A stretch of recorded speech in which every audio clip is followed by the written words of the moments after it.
चटाई बिछा के, और चटाई और एक चद्दर के सहारे ये जो हाथ में अगरबत्ती लिए हुए हैं, यह हाथ माइक पकड़ने के लिए है। इसकी रूपरेखा मुझे लगता है कि 2 साल पहले तय हो गई थी। आज बाल दिवस के दिन चाचा नेहरू का जन्मदिन है। उनकी आत्मा जब देख रही होगी, वह कहीं भी होगी।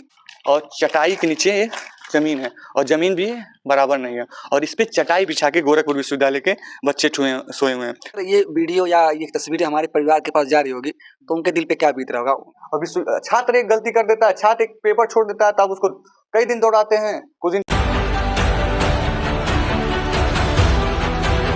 रात के तकरीबन 3 बज रहे हैं, और 3 बजे का सुबह कह सकते हैं, सुबह हो चुका है, 3 बजने को है, और गोरखपुर विश्वविद्यालय में है। 15 नवंबर का दिन है। 14 नवंबर को यहाँ पे आप देख सकते हैं कि एक उद्घाटन हुआ अदृश्य लैब का। अब अदृश्य लैब के बारे में आपको कहानी बताते हैं। गोरखपुर विश्वविद्यालय का पत्रकारिता विभाग है, और पत्रकारिता विभाग में अभी तक लैब नहीं है, और करीबन 2 दशकों से यहाँ से पत्रकारिता की पढ़ाई होती है। उसके बाद लगातार बच्चे इस बात की मांग करते हैं कि हमको लैब मिल जाए, हमको कक्षाओं में बैठने के लिए बेंच अच्छे मिल जाए। ऐसे बहुत सी चीज़ें हैं, अब नाम बताने लगेंगे तो पूरा आप एक लंबा सा लिस्ट है, लेकिन उसके बावजूद यह होती नहीं है। तो इस प्रकार की कुछ दशा और दिशा आपको दिखाया जा रहा है, और इस हकीकत समझिएगा। रात में खबर दिखाने का मतलब है कि जरूर कुछ ऐसी गंभीर मामला हुआ होगा, या फिर गंभीर ऐसी स्टोरी होगी।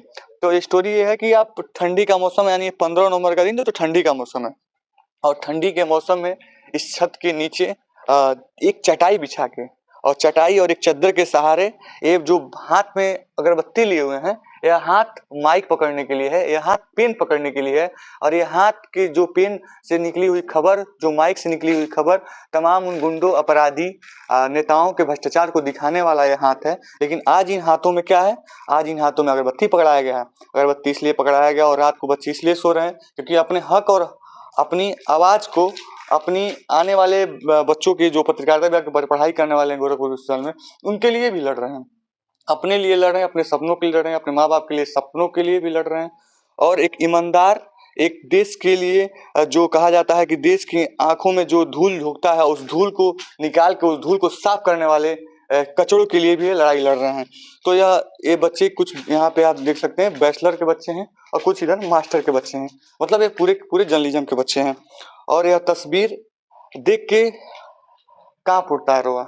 ये आप देख रहे हैं, ये चटाई है, और चटाई के नीचे ये जमीन है, और जमीन भी बराबर नहीं है, और इस पे चटाई बिछा के गोरखपुर विश्वविद्यालय के बच्चे सोए हुए हैं। ठंड का मौसम है, कांप रहे हैं बच्चे, और अपने सपने और अपने भविष्य की चिंता कर रहे हैं।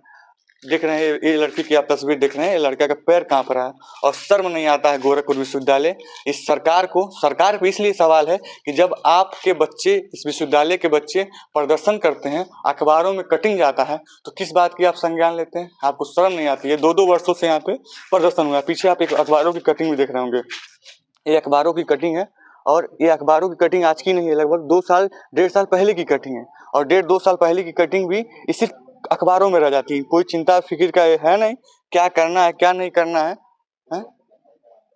ये जो आजकल के बच्चे हैं, समाज में कल आवाज बनेंगे, और पत्रकारिता के माध्यम से क्या करना है, इनसे हम कुछ बात करते हैं, एक एक करके कुछ छात्रों से बात करेंगे। चूंकि क्या नाम है आपका? विजय जी।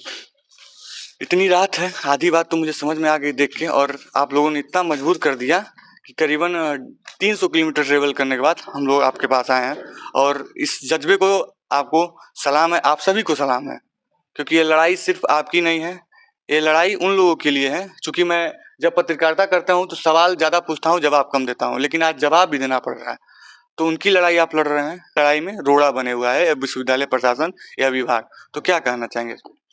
पहले तो आपका बहुत बहुत धन्यवाद भैया। मजबूर किया गया हमें यहाँ इस कड़कड़ाती ठंड और इस रात के 3 बजे यहाँ बैठने के लिए। जो पहले आपने दिखाया कि ये सीढ़ी नुमा और समतल जमीन पे एक पन्नी बिछा के हमें ये रात गुजारनी पड़ रही है, इसके लिए हमें मजबूर किया गया। आप लोग मान लीजिए समस्या तो काफी दिनों से, तो आपने कैसे सोचा कि इस तरीके की कुछ काम किया जाए? नहीं, इसकी रूपरेखा मुझे लगता है कि 2 साल पहले तय हो गई थी, जब आपका बैच यहाँ पे इस जर्नलिज्म की पढ़ाई कर रहा था। आप लोगों ने काफी संघर्ष किया, और उन संघर्षों का जो प्रतिफल मिलना चाहिए था इस डिपार्टमेंट को, वो मिल नहीं पाया। विगत 7 अगस्त को हमारे सभी छात्रों डिपार्टमेंट के, चाहे वो बीजे हों चाहे एमजे, वो जाते हैं मैडम के पास अपनी मांग को लेकर के, और मैडम बंद कमरे में ये कहती हैं कि क्या बात करते हो तुम लोग, अगले 2 महीने के अंदर हम विभाग में 50 लाख कब बात होती है? विगत 7 अगस्त को, 7 अगस्त 2025 को। जी, मैं 50 लाख का इन्वेस्टमेंट करने जा रही हूँ। ठीक, हाँ, वहाँ पे शिवम भाई अब यहाँ सो रहे हैं। शिवम भाई जब पूछते हैं तो मैडम हम मान के चलें कि हमें 2 महीने में आपके कहे अनुसार लैब मिल जाएगा, आप एक तारीख दे दें हमें। मैं 2 अक्टूबर मान के चलूं, आज 7 अगस्त है, तो मैडम का ये कहना होता है नहीं, हमें 1 महीने का और समय चाहिए। सर्वसम्मत से तारीख मैडम के द्वारा तय करी जाती है 14 नवंबर की, कि 14 नवंबर को हमारे मीडिया लैब का उद्घाटन होगा। इसी बीच 4 नवंबर को हमारे विभागाध्यक्ष श्री कमलेश गुप्ता जी हमारे सम्मान, हमारे अधिकार के लिए 1 दिन का उपवास धारण करते हैं। उनके उस उपवास धारण करने पे विश्वविद्यालय का मुख्य कार्यकारी अधिकारी और मैडम के द्वारा उन्हें ये निर्देशित किया जाता है कि हम कम से कम 3 दिन और अधिकतम 7 दिन के अंदर आपके डिपार्टमेंट का यह कार्य शुरू करवा देंगे। इसकी समय सीमा जो है 11 तारीख को समाप्त हो जाती है, चूंकि पूर्व में दी गई हमें 14 तारीख की तारीख और हमारे विभागाध्यक्ष को दिया गया टाइमलाइन, दोनों समाप्त होने के बावजूद हमारे पास कोई ऐसा रास्ता नहीं बचा कि हम इस धरने के अलावा कुछ और कर सकने के दशा में हो। मजबूरन आज सुबह 9 बजे हम लोग धरने पे बैठ जाते हैं। पहले हमने ज्ञापन दिया हमारे विभागाध्यक्ष को और यहाँ पे हम धरने पे बैठ गए। कोई आया नहीं आपके पास? नहीं, पूरे दिन में हमारे पास जिनका आज तक दर्शन नहीं हुआ वो इंजीनियर साहब का दर्शन आज हुआ हमें। ठीक, हमें हमारे प्रतिकुलपति आए 5 मिनट के लिए, बिल्कुल मौन व्रत पे आए। उसके बाद यहाँ के जो मुख्य कार्यकारी अधिकारी हैं वो भी आए। हमारी 5 प्रमुख मांगे थी, उस 5 में से केवल एक तीसरे नंबर की जो हमारी मांग थी कि हमारे जो छत टूट गए हैं, हमारा प्लास्टर, हाँ, एहसान कर दिया आप लोगों पर कि आपको, आप लोगों को कच्छ भी नहीं मिलना चाहिए ना, आप लोगों को नीचे बैठा के पढ़ाई करना चाहिए। जो ये बताते हैं बड़े बड़े होर्डिंग में A++, रेटिंग बताते हैं कितना रेटिंग है, इस तरह की व्यवस्था सिर्फ लग रहा है अखबारों में है, सोशल मीडिया पे है। वो कल सुबह विभाग खुलता है तो एक बार आप लोग देखें उसको। बिल्कुल, मैं देखूंगा और दिखाऊंगा भी, लोगों तक पहुंचाऊंगा भी, उसको आप देखें। हम, उन्होंने केवल हमें लिख करके एक आश्वासन दिया कि हम आपकी जो टूटी छत है, टूटे बेंचेस हैं, टूटे डेस्केस हैं, इसको बनवाएंगे अगले 4 माह में। अगले 4 माह में हमारे लैब की मांग पे उनके पास कोई जवाब नहीं है। आपकी पढ़ाई कब खत्म होती है? हमारा आखिरी सेमेस्टर मार्च और मिड अप्रैल में खत्म, यानी नवंबर चल रहा, 4 या 5 महीने। हाँ, ये हम इसी के इतने ही दिन के मेहमान हैं। ठीक है, आप 2 साल में सिर्फ अब आपका समय बचा हुआ है 4 या 5 महीने। हाँ, और उसमें हमारी जो दूसरी मांग थी कि यदि लैब बन भी जाता है, मैडम आ जाएं, लैब का एक डेट दे दें, और हम मान के चलते हैं 6 महीने से पहले में वो काम नहीं हो पाएगा, क्योंकि हम व्यवहारिक बात करेंगे। हम ये नहीं कहेंगे कि वो आज आ जाए। फिर भी सहमत थे कि 6 महीने भी आप बन जाए, हम ना यूज कर पाए, हमारे जो जूनियर्स आ रहे हैं, वो बच्चे जो हम 14,000 फीस देकर के इस पढ़ाई को कर रहे हैं और वो 20,000 सेमेस्टर देकर के इस पढ़ाई को कर रहे हैं, कम से कम उनकी उम्मीदें पूरी हो पाए।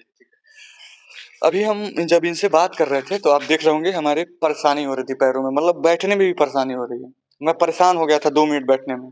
यहाँ पे जो जमीन है, जिसको कह सकते हैं आप, एक सीढ़ी नुमा है, और सीढ़ी नुमा इस तरीके से है कि 1 बाई 1 करके एक रो में है, और मतलब ऊंच खाल कह सकते हैं, ऊंच खाल है, और यहाँ पे बैठने में, खड़ा होने में दिक्कत हो रहा है, और बच्चे यहाँ पे सोए हुए हैं। और देखिए एक छात्र ऐसा है जो बिना किसी चादर के भी सोया हुआ है। हेलो, जगह हो, एक काम करो, मेरी गाड़ी में तुम जाओ, पहले चद्दर होगा, जाओ चद्दर निकालो, गाड़ी में होगा पीछे वाले, जाओ चद्दर निकाल के। हाँ, चद्दर भी विश्वविद्यालय के पास नहीं है। जब बच्चे प्रदर्शन करते हैं, तो उनके लिए, उनको सभी चीज को ज्ञात होता है, प्रशासन को भी ज्ञात होता है। जब पुलिस प्रशासन जब यहाँ पे आ सकती है, जब प्रतिकुलपति आ सकते हैं, जब प्रॉक्टर आ सकते हैं, एक छोटी सी बात पे प्रॉक्टर दौड़ के आ जाते हैं, और वो सोचे नहीं थे कि रात भर बच्चे जब सोएंगे तो कैसे सोएंगे, कैसे बच्चे रहेंगे, कैसे क्या करेंगे, और इन्हीं के बच्चे, और यही बच्चे फीस देते हैं। शर्म आना चाहिए उन टीचरों को भी। ठीक है, आपका आज एक पीढ़ी है, आप प्रोफेसर हैं, आप अच्छा से अपने परिवार को चला रहे हैं, आने वाली पीढ़ी में आपको, आपकी बच्चे को परेशानियां होंगी, तब कहीं आपकी आँख खुलेगी कि नहीं खुलेगी, क्योंकि संसार में 2 मानसिकता के चरित्र के लोगों के पास कमी नहीं है। जाइए आप वहाँ पे चद्दर लेके सो जाइए। क्या नाम है आपका?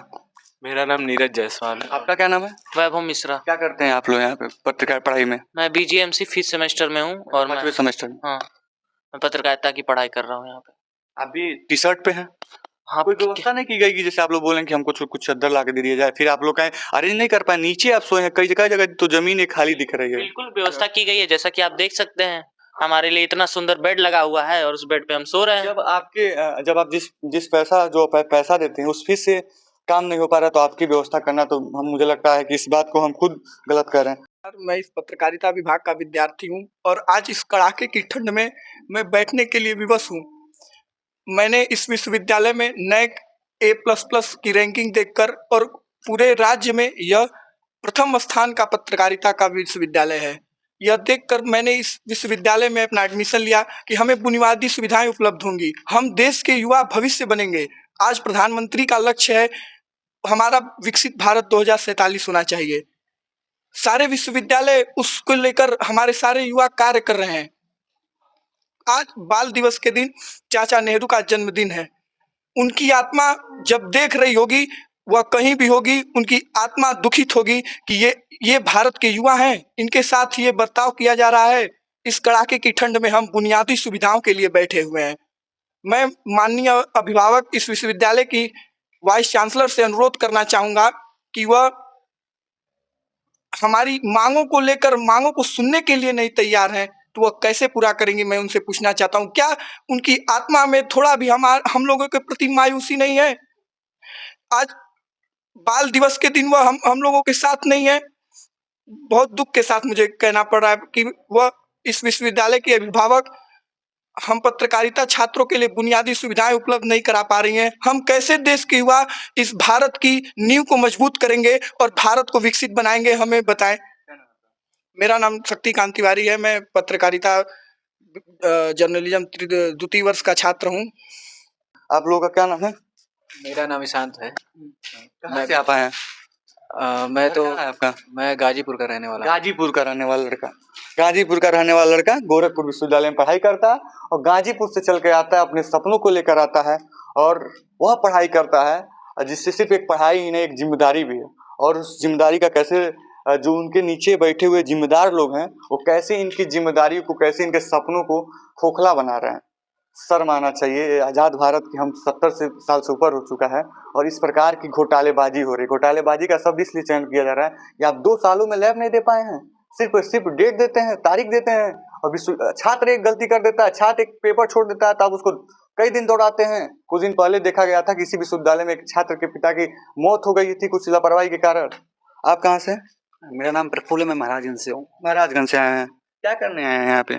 आप पढ़ने आए थे, लेकिन देखिए आज मैं इतने रात में बैठा हूँ और मच्छर का अगरबत्ती मारी है रात को बैठ के? हाँ, आप क्या कर सकते हैं। और सोचिए अगर ये वीडियो या ये तस्वीरें हमारे परिवार के पास जा रही होगी तो उनके दिल पे क्या बीत रहा होगा। उन्होंने सपना से इतना पैसा खर्च करके हमको यहाँ पढ़ने के लिए भेजा है और हमारा लास्ट ईयर है और हम पिछले 3 सालों में लैब छोड़ दीजिए आप, बहुत दूर की बात है लैब, हमने आज तक माइक कैसे पकड़ते हैं या माइक कैसा होता है विभाग के द्वारा हमें नहीं दिखाया गया, बताया भी नहीं जाएगा। और अब तो इतना तनाशाही कह सकते हैं, चरम सीमा पे है कि वीडियो जाने के बाद भी लोगों को मजाक लगता है। उनको लगता है कि ये हमारे साथ थोड़ी ना हो रहा है। अरे आके कभी यहाँ पे एक दिन बैठ के देखिए, 2 घंटे बैठ के देखिए, समझ में आ जाएगा। जिम्मेदार लोग, एसी कमरों में सोने वाले लोग, आप लोग को इस्तीफा देना चाहिए। ऐसे लोगों को इस्तीफा देना चाहिए नैतिक रूप से, वरना आप पढ़ाने के, पढ़ने के और विश्वविद्यालय चलाने के लायक नहीं। बाकी इनके पूरे वीडियो पे आप क्या कहते हैं, इनके पूरे धरना प्रदर्शन पे आप क्या कहते हैं, अपनी प्रतिक्रिया जरूर दीजिएगा और इस मामले में आप तक जो भी अपडेट होगी आप तक जरूर पहुंचाएंगे। धन्यवाद।